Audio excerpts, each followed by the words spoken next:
In this video, I'm gonna teach you how to use your buddy pass on Aeroplan. It's a very quick and easy process, so make sure to follow along.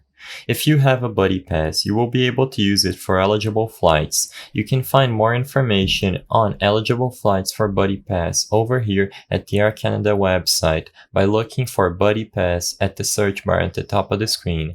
As you can see, the terms and conditions are listed here if you have any questions about how it works and whether or not a flight is eligible. They list any Air Canada flights within Canada, continental United States, Hawaii, and Mexico. So, all you have to do to use your Buddy Pass ticket is to first sign into your account.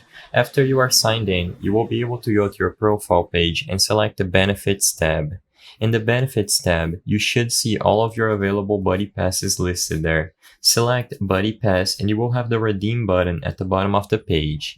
After you redeem the Buddy Pass, you will be able to look for flights as I'm doing here. Simply do a basic search, and as long as it falls within the terms and conditions and the parameters established by Air Canada, you will see this icon at the top of your search.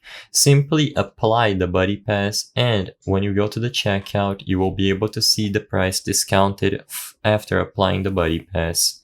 I hope I was able to help you on how to use your Buddy Pass on Aeroplan. If this video helped you, please be sure to leave a like and subscribe for more quick and easy tips. Thank you for watching.